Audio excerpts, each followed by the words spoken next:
This is G.O. Titus Sithole coming live from Pretoria.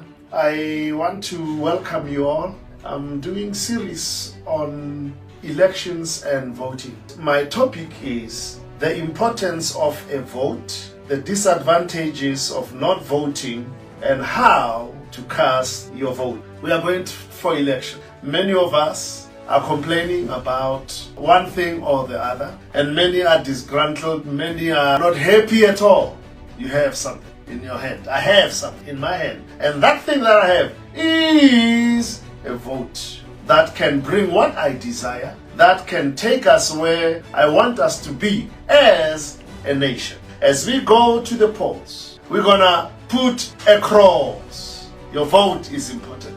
To bring change, development, go further, we all must put our tick, and the Lord will decide the disadvantages of not voting. One of the penalties for refusing to participate in voting is that you end up being governed by your inferiors. If we don't vote, we end up being governed by people that are lowly placed than we are. A believer who refuses to vote should be prepared to be ruled by infidels, by godless people, by people who don't know God at all. If you as a believer, you refuse to vote, be prepared to be ruled by even godless people, atheist people, people who elect corrupt politicians, imposters, thieves, traitors, are not just victims, but are accomplices, which means a person who helps someone else to commit crime by not voting. By voting,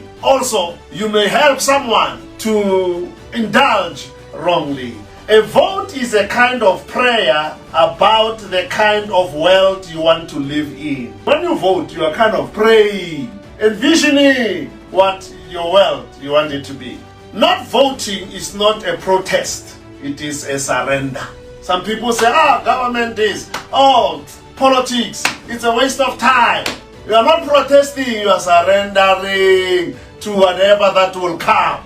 If you don't vote, you lose the right to complain. If you don't vote, if I don't vote, I lose the right to complain. Well, why am I complaining? But those who are voting, you're voting for whatever party, because of the promises they made, the policies, the manifestos, and they don't adhere to them or they don't put them to reality, you can take them up through structures of that political party. You have the right to complain. You have the right to do. You have the right to protest because you have voted for these people, for this party.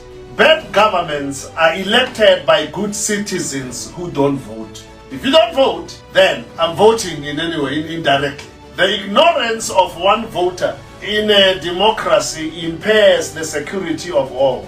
The ballot is stronger than the bullet. That paper where you put the cross is stronger than a bullet. Our lives begin to end the day we become silent about the things that matter.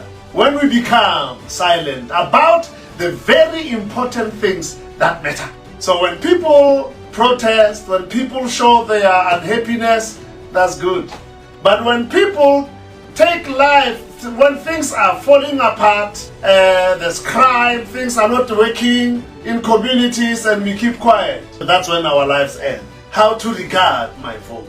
Vote like your life depends on it. As we go to the polls, don't go casual. Those days of going to voting casual are over. These days, they demand that we vote like the future of our country rests on this vote. Vote like it is a matter of life and death.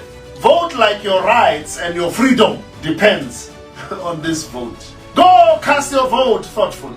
If you are not happy of what is happening in South Africa and you have not been voting, please, I beg you,